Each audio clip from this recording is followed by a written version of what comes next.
Muy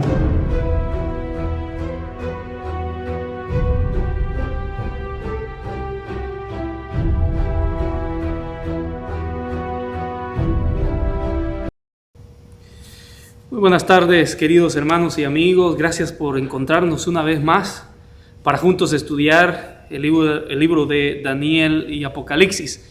Hemos estado avanzando capítulo tras capítulo, descubriendo cosas interesantes acerca de las profecías y del tiempo del fin. Y sin duda hoy también el tema que vamos a estudiar será de mucho interés. Es muy importante lo que vamos a estudiar porque tiene que ver con los acontecimientos finales y el tiempo en el cual estamos viviendo previo a la promesa que tenemos en la Biblia de la segunda venida de Cristo. Pero antes me gustaría orar por ustedes, así que me gustaría pues siempre pedirles que envíen sus pedidos de oración, sus comentarios, sus testimonios, si tienen que contarnos acerca de cómo Dios les está bendiciendo en su vida. Es un momento en el cual lo pueden hacer también, así puedo orar por ustedes, interceder por cada uno de ustedes, esperando que Dios esté bendiciendo cada una de sus vidas, en sus proyectos, sus planes, en todo lo que respecta a sus vidas, que el Señor esté derramando ricas y bendiciones en su vida.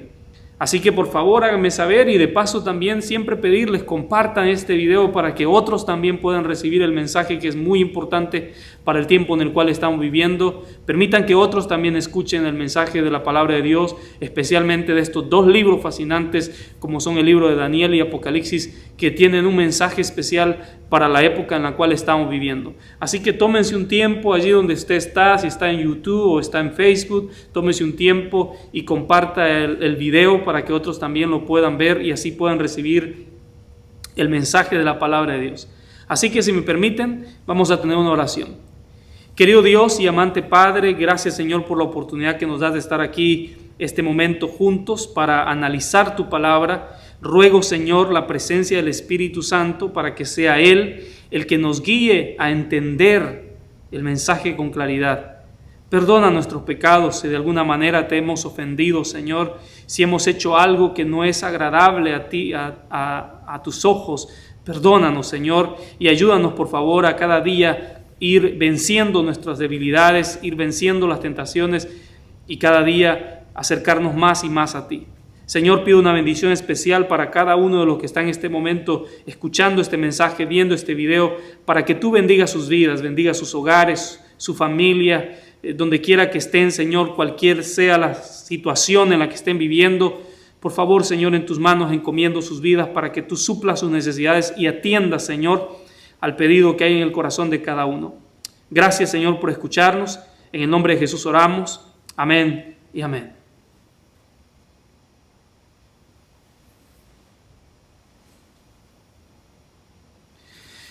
Como ustedes saben, avanzamos ahora hacia el capítulo 8 del libro de Daniel y el conflicto que se nos había presentado en el capítulo 7 se intensifica en el capítulo 8, pero en este caso se enfoca en los eventos que tomarán lugar justo antes del tiempo del fin. Y vamos a comenzar juntos leyendo Daniel capítulo 8, versículo 3 al 6, Daniel capítulo 8, versículo 3 al 6. Y miren lo que dice allí.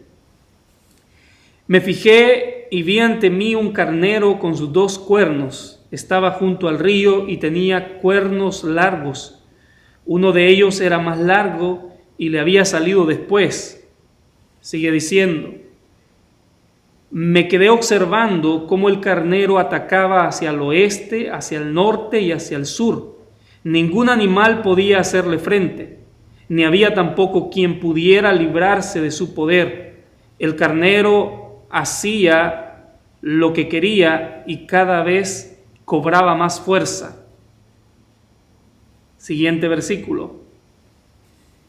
Mientras reflexionaba yo al respecto, de pronto surgió del oeste un macho cabrío con un cuerno enorme entre sus ojos y cruzó toda la tierra sin tocar siquiera el suelo. Y el versículo 6, se lanzó contra el carnero que yo había visto junto al río y lo atacó furiosamente.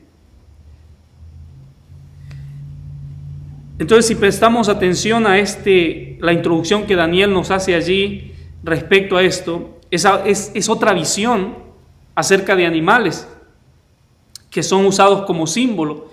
Pero estos animales son diferentes de Daniel capítulo 7, porque aquí se nos presenta un carnero y un macho cabrío.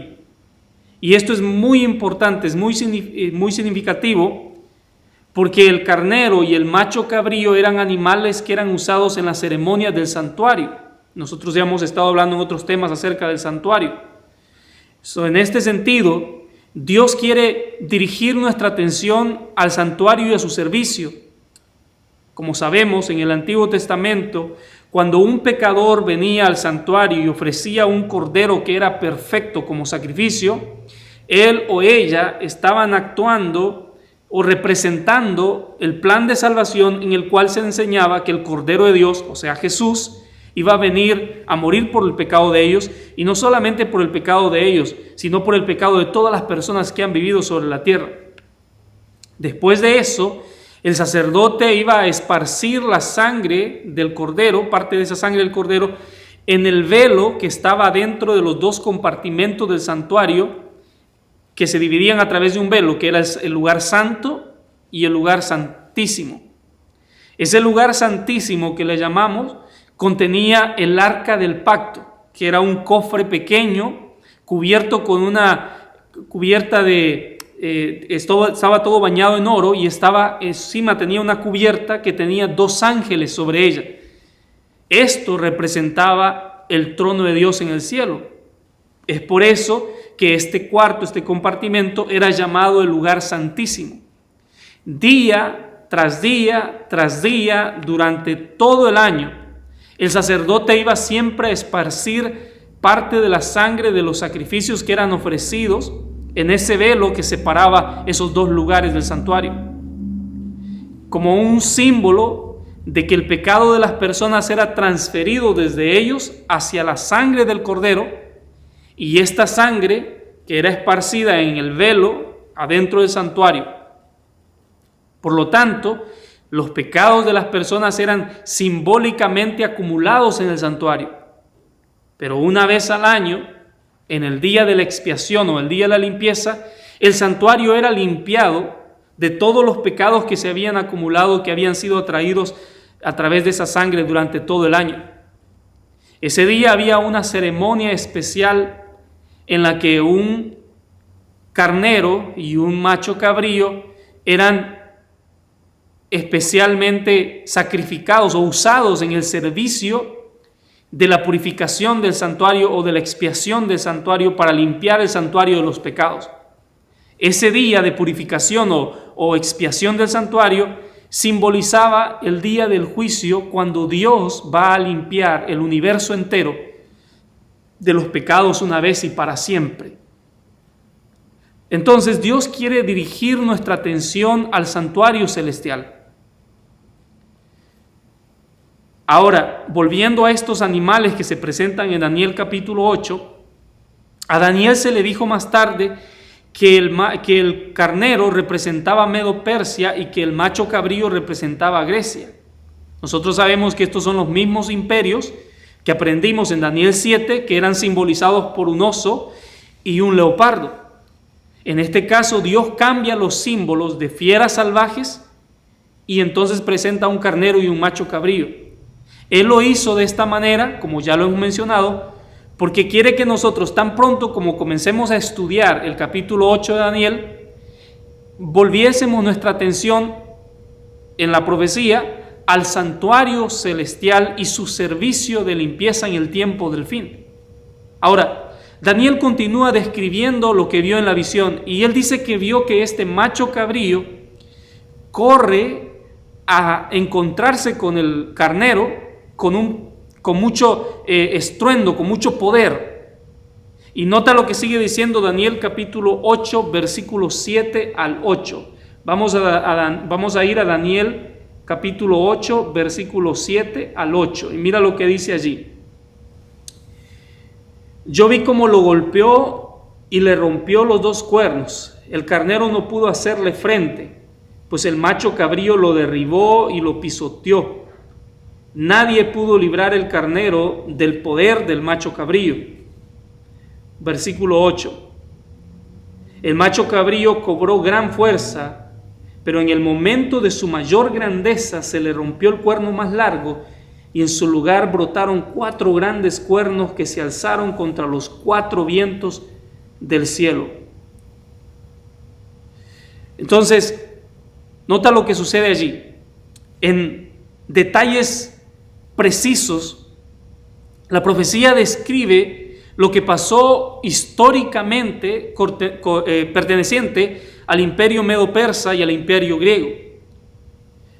Pero usa estos animales que eran usados en el santuario como símbolos para indicar que la profecía no se está enfocando en situaciones políticas, que la profecía en este caso se está enfocando en situaciones religiosas que tendrán que ver con los últimos días y con el santuario de Dios y todo lo que tiene que ver con su servicio. Por lo tanto, Daniel 8 se enfoca en el ataque de Satanás a la verdad de Dios en el tiempo del fin. Ahora, volviendo a los animales, el carnero que representa a Medo-Persia, dice allí el relato que tiene 2 cuernos y que uno es más grande que el otro y que ese surgió después que el otro. Y ahí puedes notar cuán precisa, cuán exacta es la profecía, porque ese carnero con 2 cuernos que representa a Medo-Persia, representa el hecho de que Medo-Persia es la unión de 2 naciones, los medos y los persas. Pero en esa unión, en esa alianza, los persas eran el poder más dominante, aunque se levantaron después que los medos. Así exactamente como la profecía lo describe. Daniel también dice que él vio que ese ese carnero se dirigía hacia el oeste, hacia el norte y hacia el sur. Y este es un panorama exacto de la expansión del imperio medo-persa. Ahora, acerca del macho cabrío, dice que vino del oeste. Y eso también es históricamente correcto, porque los griegos atacaron a los persas desde el oeste y conquistaron rápidamente. En la visión, Daniel vio al macho cabrío que corría hacia el carnero y dice, y no tocaba el suelo. Así de rápida, dice Daniel, fue su conquista. Ahora también nos presenta que ese macho cabrío tenía un cuerno que sobresalía de entre sus ojos, y ese cuerno representaba el primer rey, que es Alejandro Magno, el Grande. Ese cuerno que se quebró, dice allí en el relato, representa la muerte de Alejandro, que fue poco tiempo después de la conquista de los medo-persas. Y dice el relato que surgieron 4 cuernos más en su lugar. Esos 4 cuernos más representan los 4 generales que surgieron de ese imperio, que como tú has de recordar, eran simbolizados en Daniel 7 como los 4 alas que tenía el leopardo y también tenía 4 cabezas. Ahora, veamos qué la profecía nos continúa diciendo acerca de esto y especialmente de la aparición del cuerno pequeño. Vamos a ir a Daniel capítulo 8, versículo 9. Daniel capítulo 8, versículo 9. Y nota lo que dice allí. De uno de ellos, o sea, de los vientos, salió otro cuerno pequeño al principio, que extendió su poder hacia el sur y hacia el este y también hacia nuestra tierra o hacia nuestra hermosa tierra. Entonces, si notas, Daniel como describe el surgimiento de este cuerno, que no surge del macho cabrío, surge de los vientos. Ahora, veamos un poco de historia. El ejército romano atacó al imperio griego de una manera decisiva en la victoria que tuvieron en la batalla de Pigna en 148 antes de Cristo. Y después Roma continuó su conquista del imperio griego y finalmente terminaron de conquistar en la batalla de Corinto en 146 a.C. De acuerdo con la profecía de Daniel, ese pequeño cuerno iba a surgir de ese poder, iba a surgir del Imperio Romano que surgió del oeste. Entonces, como se predijo, ese pequeño cuerno, y ya lo hemos estado estudiando porque lo estudiamos en el capítulo 7 de Daniel, que representa la iglesia romana, se levantó de las ruinas del Imperio Romano y extendió su influencia a través de Europa y del mundo. Nosotros vimos el simbolismo en Daniel 7 de un pequeño cuerno que se levantó del Imperio Romano. Aquí en Daniel 8, este pequeño cuerno también se levanta al mismo lugar. Ahora, presta atención lo que hace este pequeño cuerno. Dice que hace guerra contra el Altísimo, hace guerra contra Dios mismo y ataca a Dios y pisotea todo lo que tiene que ver con Dios. Por lo tanto, este poder no puede ser visto como un poder que solamente es un poder político. El lenguaje de la profecía describe un poder religioso y político que se establece y que establece un sistema religioso falso que distorsiona la verdad de la palabra de Dios. Este es un poder religioso que dice que alcanza hasta el cielo y se exalta a sí mismo en contra del príncipe del cielo. ¿Quién es el príncipe? Es Jesucristo. Isaías 9:6 lo describe como el príncipe de paz. Por lo tanto, este poder va en contra de Jesús mismo y del cielo mismo. El apóstol Pablo ya había hablado acerca de este poder. El apóstol Pablo lo llama el hombre de pecado o el hijo de perdición en 2 de Tesalonicenses capítulo 2, versículo 3. Y él dice que en los últimos días, Pablo advierte que en los últimos días iba a haber una caída, o sea que el ser humano se iba a alejar de la verdad de la Biblia, y él dice que este hombre de pecado se iba a oponer y a exaltar a sí mismo por encima de todo lo que tiene que ver con Dios, que se iba a sentar en el mismo templo de Dios, mostrándose a sí mismo como Dios. El apóstol Pablo estaba bien preocupado acerca de este pequeño cuerno, y él le advirtió a la gente de su tiempo y les hizo un llamado a ser fieles a las Escrituras y a la doctrina pura de Jesucristo. Él les hizo un llamado urgente a los líderes de la iglesia en Éfeso a ministrar fielmente a la iglesia en los últimos días. Y mira lo que él les advierte. Vamos a ir a Hechos capítulo 20, versículo 29 al 30. Hechos capítulo 20, versículo 29 al 30. Mira lo que dice allí. Sé que después de mi partida entrarán en medio de ustedes lobos feroces que procurarán acabar con el rebaño. Aún de entre ustedes mismos se levantarán algunos que enseñarán falsedades para arrastrar a los discípulos que los sigan. Entonces, Pablo dice, antes que yo muera, habrá un momento, o después que yo muera,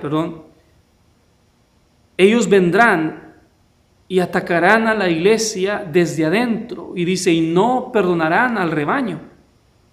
Esta persecución y estas falsas enseñanzas se levantarían, dice Pablo, de la iglesia misma y entre los líderes de la iglesia misma. Entonces el apóstol Pablo estaba advirtiéndole a la iglesia en ese tiempo en contra de este poder religioso que se había predicho en Daniel, este pequeño cuerno que se iba a levantar para oponerse a la iglesia, a Dios y a su santuario. Y esto es lo que exactamente pasó en las primeras décadas y siglos de la cristiandad. En su intento de convertir a los paganos, ideas paganas y formas de adoración pagana fueron aceptadas en la iglesia. Y entonces hubo un alejamiento de la Biblia y la verdad. Este pequeño cuerno que dice que iba a venir y que vino, fue capaz de pisotear la verdad, tirarla por el piso y prosperar. Y nota lo que sigue diciendo Daniel capítulo 8, versículo 12. Vamos a ir a Daniel capítulo 8, versículo 12.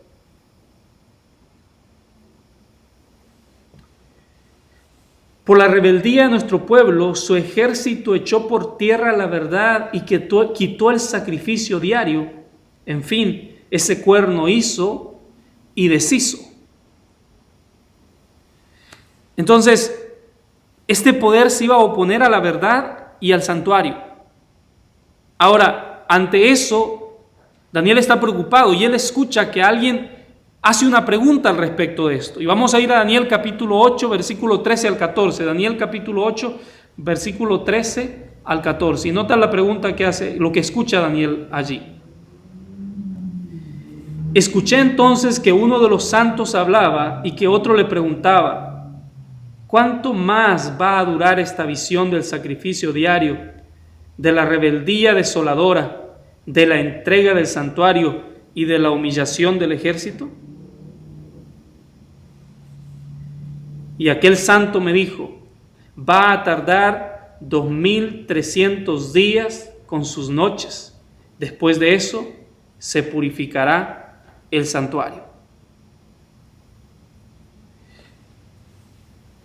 ¿Cuánto tiempo la transgresión y la desolación iba a durar? Si prestamos atención al texto, allá aparece una palabra que es la palabra sacrificio. Esta palabra es una palabra que ha sido agregada por los traductores para que se pudiese entender mejor el pasaje, porque en su original no estaba la palabra. La palabra que aparece en el original es el diario. Esa palabra diario viene del hebreo tamid, que literalmente significa continuo o continuamente.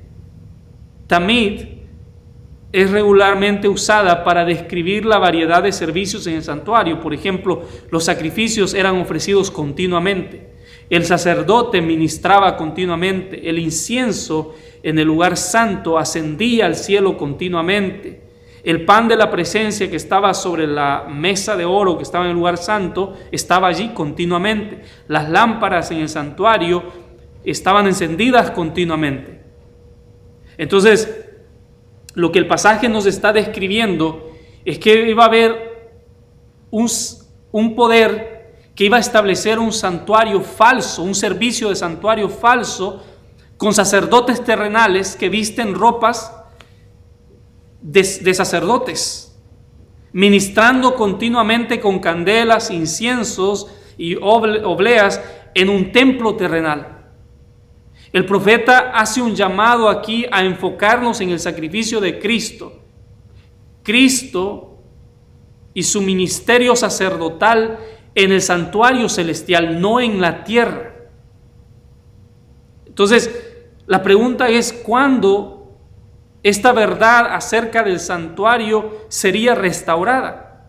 ¿Cuánto tiempo iba a durar la oposición al sacrificio diario del santuario? Daniel predice allí que este poder político y religioso iba a crecer e iba a tirar la verdad por el piso e iba también a atacar el sacrificio de Cristo. Que todo tipo de rituales y tradiciones se iban a introducir en vez de estar basadas en Jesús, el Cordero de Dios. Que la verdad acerca del santuario y del sacrificio del Cordero de Dios iba a ser pisoteado. Que la verdad acerca de Jesús, nuestro sumo sacerdote, quien es el único que perdona nuestros pecados, que sabemos que el único que puede perdonar los pecados es Jesús, y que esa verdad también iba a ser pisoteada. Que la verdad acerca de la santa ley de Dios y la importancia de obedecerla también iba a ser pisoteada y reemplazada por tradiciones y enseñanzas de hombre. ¿Cuánto tiempo va a durar todo esto? Esa es la pregunta. ¿Cuánto tiempo este poder de este pequeño cuerno iba a pisotear la verdad de Dios y las enseñanzas del santuario? Y el versículo 14 lo responde. Dice: por 2300 días de tardes y mañanas, y luego el santuario será purificado.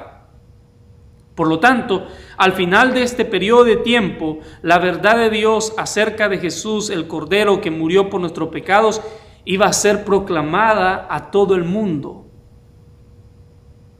Al final de este periodo, la verdad de Jesús iba a ser restaurada. Jesús como el único que nos libera y volver a la obediencia a la ley de Dios. Dios y su mensaje eterno en los últimos días y su final, ese llamado final a volver a la luz en el día de la expiación. Ese juicio, ese día de la expiación que representa el juicio final de Dios, Dios nos está haciendo un llamado, Dios está llamando a esta generación a prepararse para ese día final, llamando a nuestro corazón a examinarlo con cuidado, a consagrarnos a su voluntad.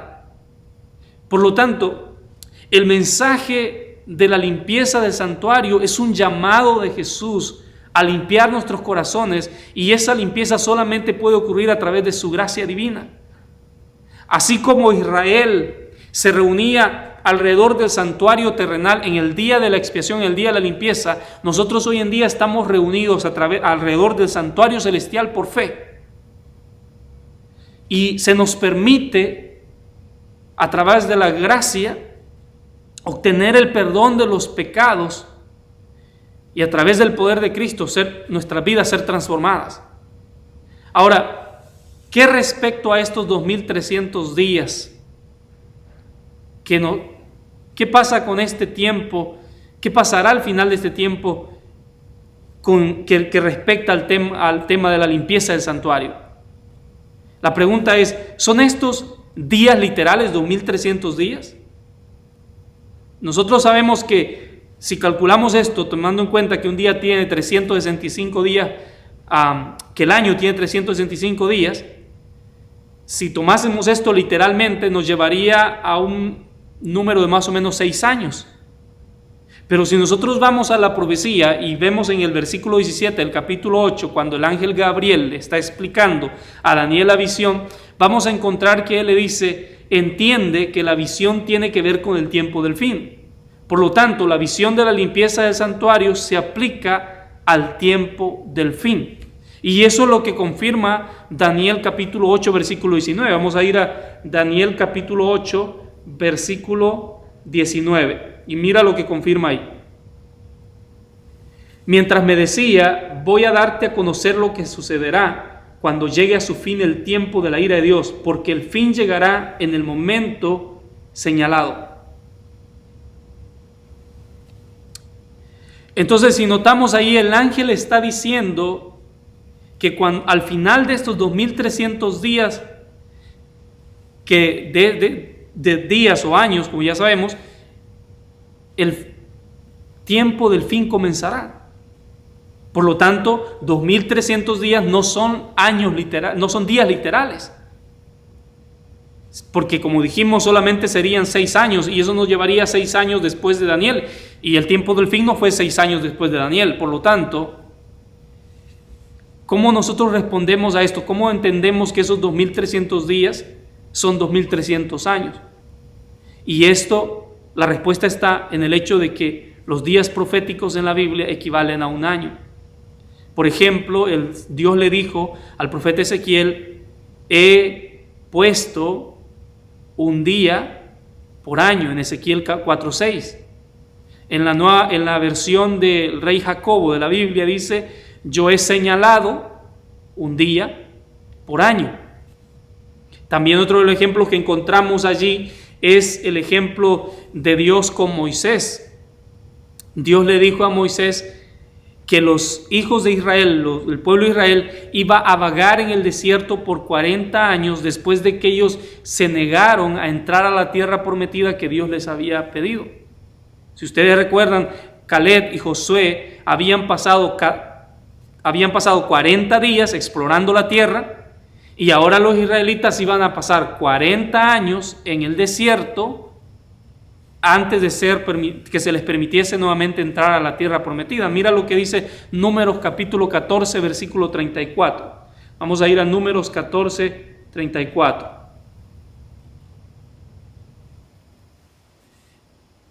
La exploración del país duró 40 días, así que ustedes sufrirán 1 año por cada día. 40 años llevarán a cuesta su maldad y sabrán lo que es tenerme por enemigo. Entonces, si notas ahí, encontramos un principio en la Biblia, que en profecía, simbólicamente, un día representa 1 año literalmente. Por lo tanto, los 2300 días representan 2300 años literales. Al final de estos 2300 años, el santuario sería purificado. Ahora la pregunta es, como sabemos, el santuario en la tierra era el que simbólicamente se purificaba en el día de la expiación 1 vez al año. Y eso representaba, esa purificación de ese santuario que se hacía 1 vez al año, representaba el juicio de Dios en el tiempo final. Por lo tanto, la profecía nos está diciendo que en el tiempo final, el juicio de Dios va a comenzar después de esos 2300 años. Nosotros vamos a entender un poquito más acerca de esto en Daniel capítulo 9, porque ahí nos va a explicar cuándo comienza ese periodo y cuándo termina ese periodo respecto a la limpieza del santuario. ¿Ok? Entonces, como ya habíamos estudiado, ustedes saben que el santuario en la tierra era solamente una copia del original, era solamente un modelo del santuario en el cielo. El santuario en el cielo es el santuario real, el que ha sido establecido por Dios. Por lo tanto, el santuario en la tierra era como un objeto que servía de lección para los israelitas para entender el plan de Dios respecto a lo que se hace en el santuario en el celestial.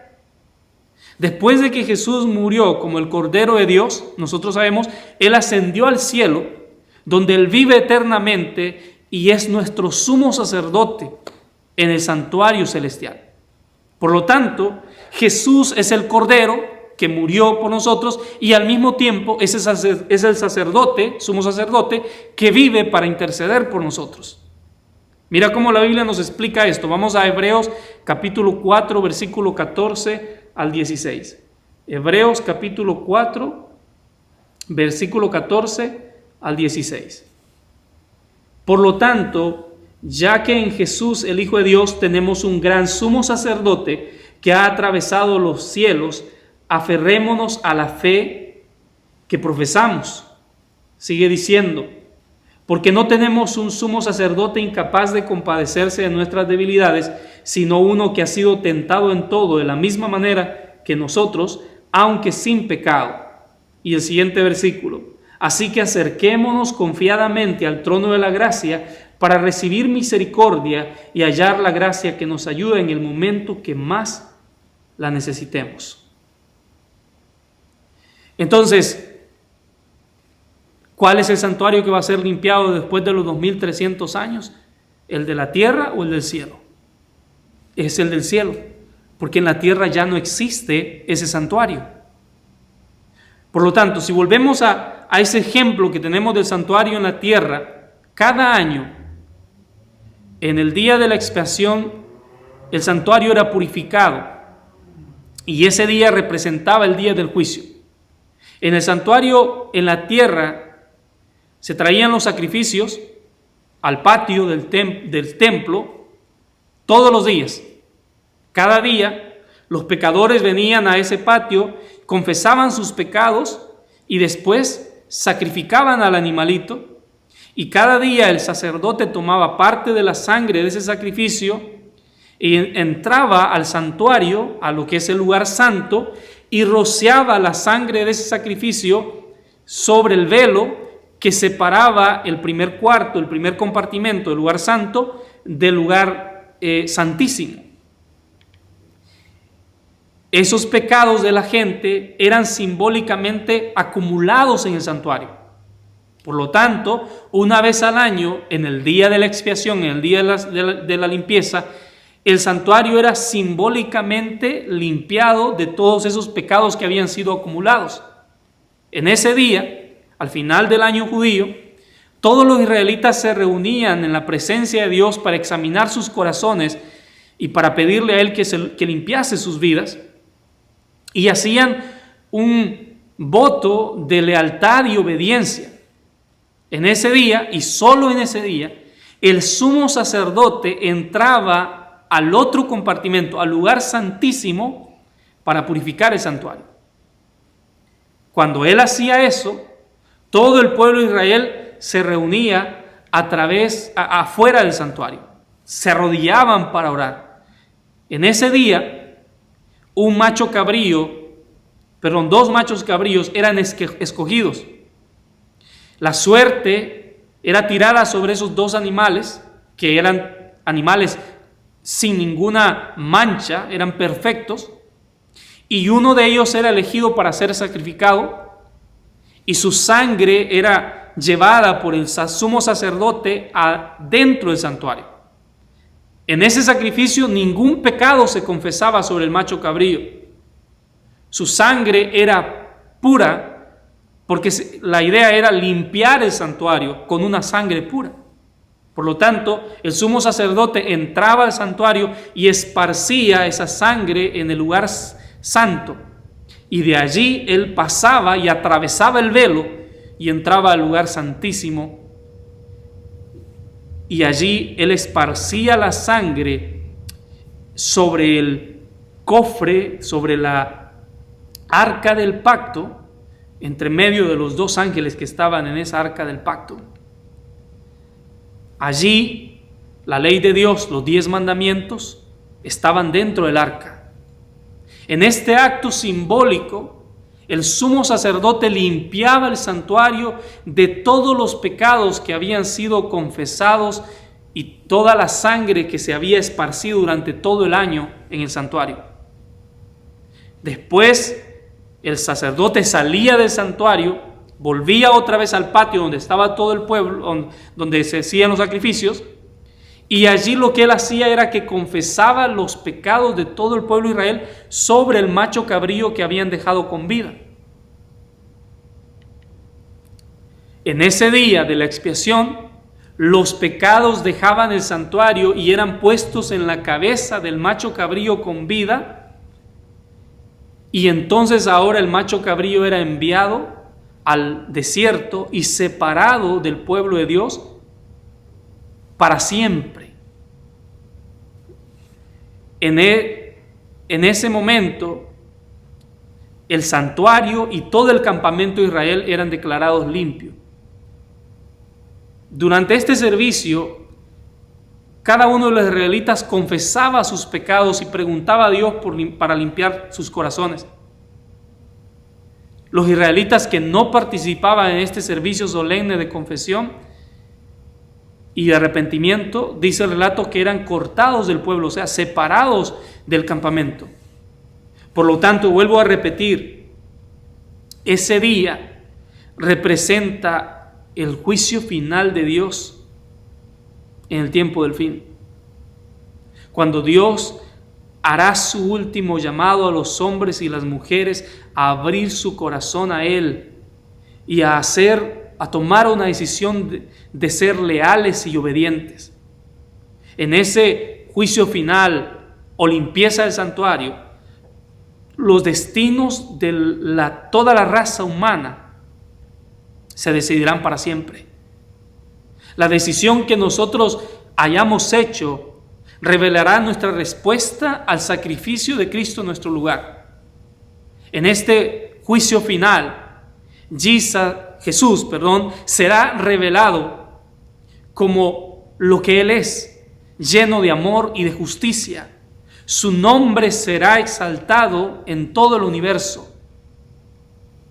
Será visto por todos los seres celestiales que en el conflicto cósmico entre el bien y el mal, Jesús ha hecho todo lo posible para redimirnos. Jesús será exaltado como el Cordero de Dios que toma el pecado, que quita el pecado. Él será exaltado como nuestro sumo sacerdote, el que nos conoce, el que nos entiende, el que conoce cada una de nuestras heridas del corazón, cada una de las cargas que llevamos. En esos últimos días, el santuario en el cielo será limpiado de toda la suciedad establecida por la religión humana, creada por los seres humanos. Los errores enseñados a través de las tradiciones humanas serán expuestos. La limpieza del santuario en el cielo y el tiempo en el tiempo del fin será un llamado de Jesús, nuestro sumo sacerdote, a amarlo, obedecerlo, servirle y darle nuestras vidas a Él. Por lo tanto, Daniel 8 es un llamado a venir a Jesús y a aceptarlo como nuestro Salvador y nuestro sumo sacerdote. Es un llamado a abrir nuestro corazón a Él y aceptar su misericordia, su gracia y su perdón. Así que, querido amigo y hermano, te invito, prepárate para que cuando ese tiempo llegue, estemos listos y seamos declarados limpios gracias a Cristo. Entreguemos nuestro corazón a Él. Permíteme orar por ti. Querido Dios y amante Padre, Señor, gracias por este mensaje. Ayúdanos a entender la necesidad que tenemos de rendir nuestra vida a Jesús. Limpia nuestros corazones. Ayúdanos a abandonar el pecado que hay en él, Señor, y a ser cada día más semejantes a Jesús. Síguenos acompañando. Lo pedimos en el nombre de Jesús. Amén y amén.